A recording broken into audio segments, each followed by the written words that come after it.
Maka ciri-ciri orang yang sudah mulai masuk ke mujahadatul khawas, perjuangan rohaninya sudah sampai ke level yang istimewa, mereka sudah mulai mengenal bahwa diri ini, kolbu kita lebih tepatnya, itu hanya bisa baik sejauh mana dia mengenal nama-nama Allah Subhanahu wa Ta'ala.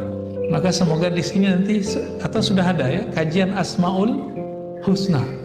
Semoga nanti ada khusus ustadz yang mengkaji Asmaul Husna. Kelembutan hati seseorang itu tergantung seberapa banyak nama Allah masuk ke dalam kalbunya. Jadi Bapak kalau pernah berpikir kenapa ya hati saya keras gitu? Pertanyaannya sederhana, dijawab dengan sederhana. Karena kamu jarang memasukkan nama Allah ke dalam kalbumu. Kolbu itu makanannya cuma satu Pak, nggak bisa pakai yang lain. Makanan cuma nama Allah. Dalilnya surah Ar-Ra'd ayat 28. Nggak ada yang lain.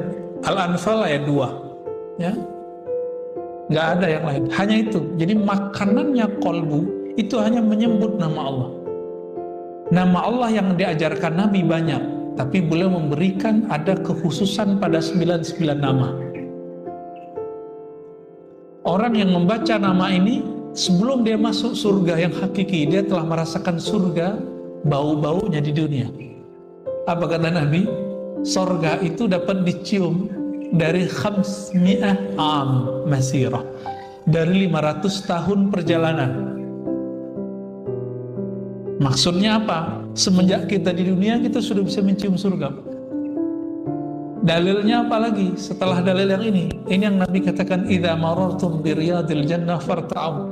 Jika engkau melewati kebun-kebun surga, maka petiklah. Berarti udah ada kebun surga Pak di sini. Ini kabar gembira saja. Ketika Bapak Ibu Saudara yang melakukan Allah merasa tertarik dengan kajian, dengan zikir, berarti sudah mulai mencium bau surga. Betah kalau duduk. Aslinya kita duduk lama begini betah nggak Pak? Nggak betah.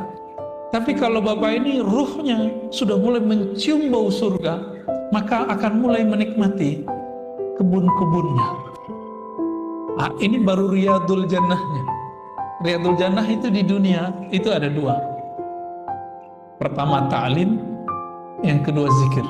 Zikir ini bisa ibadah-ibadah yang lain. Inilah yang dikatakan oleh Imam Syafi'i, Imam Sawri, dan imam-imam yang lain, Imam Salafus Saleh. Apa kata mereka?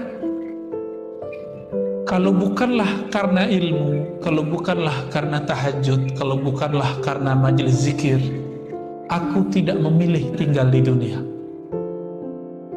Jadi mereka itu betah tinggal di bumi. Kenapa? Karena ada tahajud, ada subuh berjamaah, ada ta'lim. Nah ini yang bikin mereka betah Pak.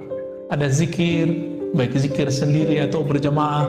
Ini yang bikin betah para ulama kita dari dulu. Nah semoga kita mewarisi kerohanian mereka. Nah ini sudah masuk nih mujahadatul khawas, mujahadah orang-orang yang istimewa.